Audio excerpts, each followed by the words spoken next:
Welcome to another edition of PonyFans.com's Scouting Report, along with SMU Radio Network analyst John Hampton. This week is Navy Week. Mustangs are going up to Annapolis, Maryland to face the Midshipmen. But before we get to that game, let's look back a little bit again at Saturday's game against Tulsa. The Golden Hurricane came in averaging about 40 points a game. SMU held them to 18. They come in averaging 500 plus yards, and SMU holds them to about 350. How did they do it? What was so effective about the SMU defense this past Saturday? I'll tell you, like a coach told us one time, stats and points per game, especially in the first half of the season, a lot like saying you got the prettiest girlfriend from Mesquite. It's very relative. Just because Tulsa was picking up big chunks against Central Arkansas and Bowling Green and East Carolina, when faced with pretty good athletes on the other side of the field, you weren't able to get up and down the field and put up the points like they had been. So somewhere in the middle between SMU's a pretty good team, pretty good defense, and with that, facing off against Tulsa last week, once you see good athletes that can go man coverage against Tulsa's athletes, and they're not having as much success, you can see a victory. I will say, however, Tulsa with a chance late in the game and without the best kick blocking team in the history of kick blocking, they had a chance to win that game by a field goal. So they, maybe they didn't hit their numbers and stats, but I think G.J. Kinney, competitive kid, and gave him a chance to win all the way up until the end. Overlooking your growing fan club in Mesquite now. Sorry, I think Mesquite's beautiful. Beautiful. You and Rich, in the radio booth, were talking about the defensive line and how strong the SMU front looked, especially Taylor Thompson, who sort of lived in the Tulsa backfield. Talk a little bit about how much that group has grown over the course of this year and just how good they could be by the end of the season. They've made so many strides, maybe not even in the year, but think back 2 years ago. This is now June's third year of putting this program in place, and everybody talks about the run and shoot, but if you don't have a defense to create turnovers, to get the ball back for you, salvage field position, do all those things, then your offense, it's all for naught. And I think they have found a way. They've taken the three biggest, strongest athletes with Marquise Frazier, Marcus Hunt, and Taylor Thompson, and then they've got great energy from Jordan Favreau, Aaron Davis, Kevin Grenier, name them, take your pick. They just collectively, and then stack on top Burt Hill's coaching. I just think they've worked so hard. There's such, I think there was a continuation from last season, how that part of the team led the defense, into that finish of the season, and just carried over into this year. I think you've got three legitimate NFL athletes on the defensive line. I don't know that if I can look back over 11 years and can count three legitimate NFL athletes in total, yet this year and next year we'll have three up front that completely eliminates the other team's running game, compresses passing pockets, couldn't give Kinney anywhere to step up and throw the other day. That has a lot to do with why Tulsa didn't get their numbers. They couldn't sit Kinney in the pocket with comfort and try to find receivers downfield because he's got 6'6", 6'4", and 6'7", 300-pound type kids with the hands up and walking their defensive lineman back. It's an impressive group, and unfortunately, the secondary hadn't played as dominant as the defensive line has. You'd see maybe just a one-loss SMU team and a chance to probably beat TCU well into the last minutes of the game. This weekend, SMU goes up to Annapolis, and the last time you were in Annapolis, it looked like one of the most, was that the most miserable on-field experience you had? It was cold, it was raining, it was windy, and you were the sideline reporter then. What was that like, just sitting out in those elements? Well, luckily, one of the Marines, they've got 4 or 5 Marines that shoot off the cannon, and they all had their army green ponchos, and they were down a Marine that day, and one of them is really one of the classiest moves I've ever had as part when I was doing the sideline stuff. One of them came up to me and was like, "Do you want a poncho?" I was like, "Actually, I would love a poncho," and it sat over there, and Rich and Craig Swan, at one point, they're like, "Where's Hampton?" And I didn't turn my mic on. I just sat there kind of quietly and hid for a while. I didn't have much to report. The game was out of hand pretty quickly. The rain was sideways. It was a miserable day. I hope the weather's a lot better this year because I think when we woke up that Saturday morning out there in Annapolis, kind of knew the game was over from the minute we woke up. SMU wasn't that good that year, 1-11 year, but you needed some elements on your side, and that was a rough day. That's really about all I remember. And then in the fourth quarter, I had milled it in so badly from the sideline. Rich and Craig actually let me come up and sit in the booth. I was like, guys, I won't say a word. I'm just going to dry off. You just needed to thaw out a little bit? I needed to thaw out a little bit. I snacked, talked to John Feinstein in the press box. I mean, it was a cool day. And I was just happy I wasn't out in the rain watching that. Navy traditionally has a very effective offense and puts up very gaudy numbers, both running the ball and in the scoring column. This year, they're a little bit under 20 points a game, and they come in with a 3-2 record. Are you surprised that their stats aren't a little more gaudy than that? Well, I mean, back to the relativity, they've played some good squads. Air Force is a really good football team. They got beat, close scoring game there in Colorado. Wake Forest last week, they beat Wake Forest late. Lost to Maryland at the beginning. Maryland at the beginning. They're not playing, they played Georgia Southern, which is a 1AA or FCS. They played good teams, and they've dotted the country with their travel. It makes a lot for that offense to work, and they need some backs. They got to hit big plays, but when they're playing the squads that they're playing, especially early in the season, I think Navy gets better as the season goes along. As they get along, we're still week 7 now, 7th game of the season, so they may still be finding their stride. I can't put a finger as to why they haven't hit those big numbers yet, other than competition's been pretty good. And Navy is the quintessential program in the country to do exactly what it takes to win by 1 point at the end of the game. Regardless of stats, regardless of numbers, 4-quarter game, they want to win by 1. You look at that offense, and you think Navy, you think about the triple option offense, because there are very few teams in the country that do it.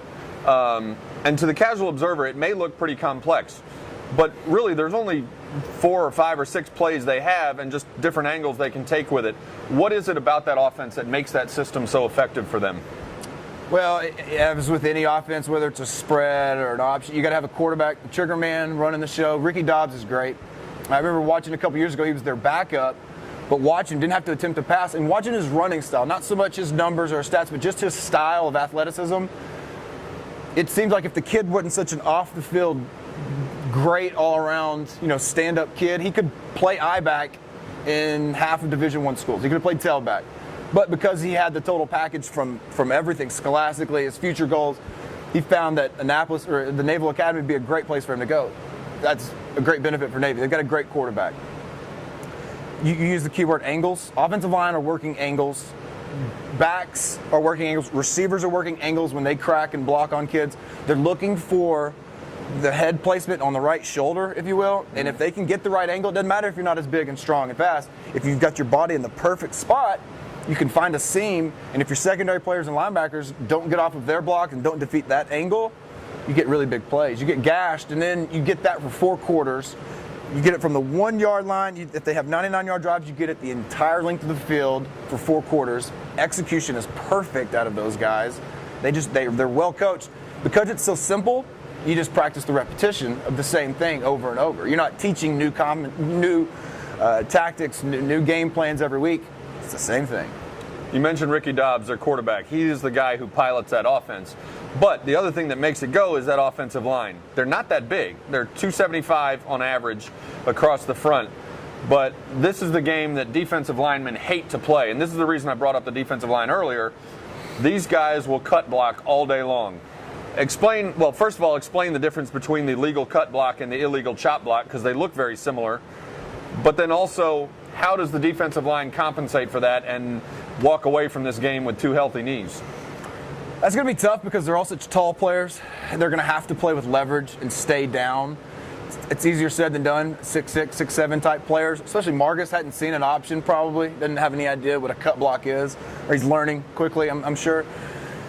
A legal and illegal chop block. A legal chop block, if you will, is when a player takes your knees out, basically. They're going to cut, a cut block, chop, whatever you want to call it, they take your knees out. It's a 1 offensive lineman on a 1 defensive player. A chop block can come from a receiver, tight end, anywhere on the field. Anything that you get the player down, you go at his knees. Clean, legal hit.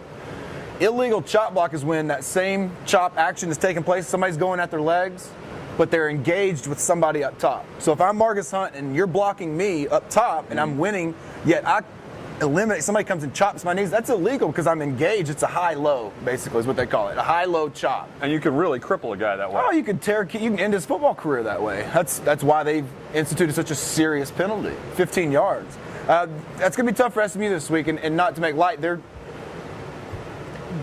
if you haven't practiced it ever in your career, let alone this season, it's a quick turnaround to go from Tulsa, who spreads it out all over the field, to a triple option, getting off cut blocks. I know high school teams, and even at SMU, Rice still ran the triple option. Mm-hmm. Teams go, you get into the practice mode, you're wearing shorts and shoulder pads, you're getting into a good rhythm, you're staying off each other's legs because you're trying to reach the pinnacle of Saturdays when the game is for your health and your legs to be there. You kind of have to go back to full pads, and you have to hit, and you have to practice shedding chop blocks. It's another week of work. You have to get back and kind of get back to your basics on. Yeah, the defensive linemen have been wearing knee braces in practice all week. Get ready. They're going to need them. And they're going to have to on Saturday, They're right? going to have guys, at their feet all day. Marcus may get really frustrated. For defensive linemen that haven't seen an option, you can get frustrated, and that's Navy really wants you to do. If you can get one player frustrated, get him off of his assignment, you can hit it. You can hit it seam and go 75 on it. You mentioned Ricky Dobbs has the ability, he could play running back in a lot of systems in the country. He's not only a very gifted runner, he's got to be one of the toughest guys that SMU is going to see all year. Last year against SMU, he gets hurt, sits out 1 week, and then played 6 games running an option offense with a cracked kneecap. His numbers are down a little bit this year, but what does this guy do? What makes this guy go? He's not a 4.2 sprinter, but he's very tough, very smart. How is he as effective as really any option quarterback that we've seen in a long time?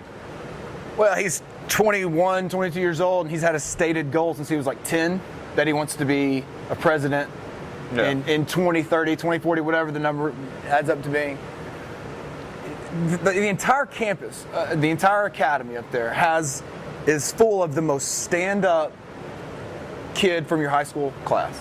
Think of the 3 or 4 just great coaches could rely on, coaches' dreams, if you will. They show up every day, they work hard, you know what you're going to get out of them.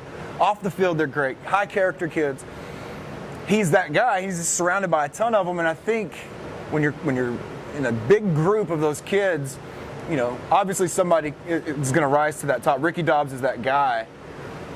He's just in an environment, ideal for what he is. He's just a good kid, and that's the entire Navy Academy. Their offensive line, 270-pound average, you said? I mean, it's hard to get 315-pound mean kids that will throw you on your back and then turn around and make 6 a.m. study hall and 7 a.m. breakfast and 8 a.m. engineering class and 9 a.m. economics. It's a rare breed. It's a special person to go play at the Naval Academy. I think Ricky Dobbs embodies that to a T. They got a lot of guys, obviously, who run the ball. But is the key, in your mind, still get the ball out of Dobbs' hands at all costs? Tackle the guy with the ball. I mean, you simplify it. You tackle the player with the football, and you got to run your keys. You've got your defense. You've got the belly, the fullback give. You got the quarterback, and then you've got the pitch man. 3, 1, 2, 3, down that line. Checklist, same time, the same way, all game long. You want Ricky Dobbs, you want to make him pitch it, but more importantly, if he does it, tackle him after 1 or 2 yard gain. You can't let him rip off 6, 7 yards every first down. That's what happened a couple years ago. SMU on skates going backwards the entire game defensively, and they didn't even have to attempt a pass a couple years ago. Right.